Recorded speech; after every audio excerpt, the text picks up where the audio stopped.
اس وقت فواد چودھری صاحب نے بھی ہمیں جوائن کیا، رہنما پاکستان تحریک انصاف۔ جی چودھری صاحب، کیا کہیں گے آج کی اب تک کی جو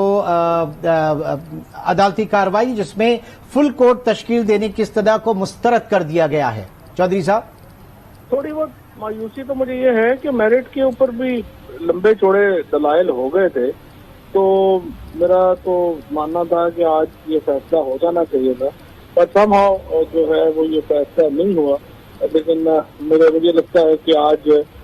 کافی زیادہ دلائل کے اوپر ہر وکیل نے میرٹس پہ بھی باتیں کرنی تھی، تو کوئی خاص بات تو تھی نہیں۔ ایک فیصلہ ہی عظمت سعید صاحب کا ایک اضافی نوٹ ہے جس کو وہ بار بار کوٹ کر رہے ہیں، اس کے علاوہ کوئی خاص بات ہی نہیں، تو مجھے امید تھی آج ہو جائے گا۔ آج نہ ہونے کا نقصان صرف یہ ہے، ویسے تو سپریم کورٹ نے بالکل ان کی جو ایک پریشر بنایا تھا انہوں نے، اور جو اپنی طرف سے بڑا یہ سارے گئے تھے کہ ہم پتہ نہیں یہ کر دیں گے وہ کر دیں گے، وہ تو سپریم کورٹ نے بالکل گھاس نہیں ڈالی، بلکہ لا منسٹر کی تو انہوں نے ٹھیک ٹھاک کلاس کی، اور وہ تو بھاگ ہی گئے اپنی پوزیشن سے۔ لیکن اس کے باوجود میرے خیال میں اگر آج یہ فیصلہ ہو جاتا تو بہتر تھا، لیکن بہرحال وہ اس لیے انہوں نے کہا کہ کل کریں گے۔ فواد صاحب، لیکن جیسے مریم نواز صاحبہ نے آج پریس کانفرنس کی، انہوں نے کہا کہ جس طرح سے میچ فکسنگ ہوتی ہے اس طرح سے بینچ فکسنگ بھی ہوتی ہے، اور ابھی یہ خبر آ گئی ہے کہ سپریم کورٹ نے ظاہر فل کورٹ کی درخواست مسترد کر دی ہے، تو دوسری طرف جو حکومت کے اتحاد ہے وہ تو کسی حال بھی وہ تو بائیک آؤٹ کرنے پر تلے ہوئے ہیں کہ اگر فل کورٹ نہیں ہوتا تو عدالتی کارروائی کا بائیک آؤٹ کر دیں گے، تو یہ معاملہ کہاں جا کے رکے گا فواد صاحب؟ باہر تو انہوں نے یہی امپریشن دیا کہ ہم بائیک آؤٹ کر دیں گے، لیکن ان کے وکلا جو ہیں انہوں نے تو بالکل میرٹ کے اوپر جو ہے وہ آرگومنٹس کیے ہیں، اور تمام جو وکلا ہیں ان کے انہوں نے بڑی تفصیل سے جو ہے وہ بینچ کے سامنے میرٹس کے اوپر آرگومنٹس کیے ہیں۔ تو اب پتہ نہیں اس کے بعد وہ کیا میرٹس کے اوپر جو ہے وہ بائیک آؤٹ کریں گے یا نہیں کریں گے، لیکن اس سے کیا فرق پڑتا ہے؟ سپریم کورٹ جو ہے وہ تو اس کی یہ تو نہیں ہے نا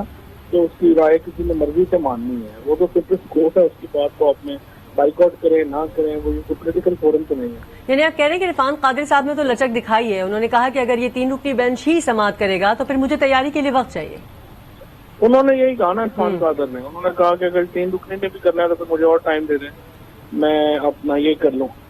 تو وہ پھر انہوں نے کہا کہ ٹھیک ہے آپ کر لیں۔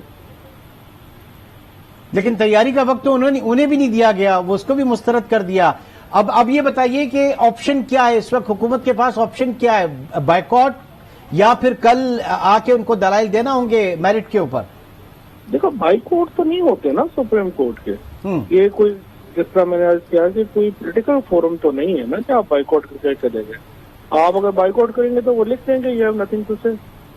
That's it. تو اس کی تو جو ہے کوئی اس میں دو رائے نہیں ہے۔ آج سارے جو 10 کے 10 رکن اسمبلی ہیں کیو لیگ کے، وہ بھی وہاں پہ موجود تھے،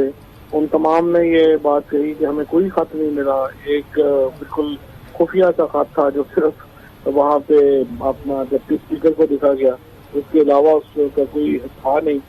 اور باقی جو انہوں نے کوئی مریم نواز نے، بلاول بھٹو نے، فضل الرحمان نے جو کوشش کی کہ ایک وہ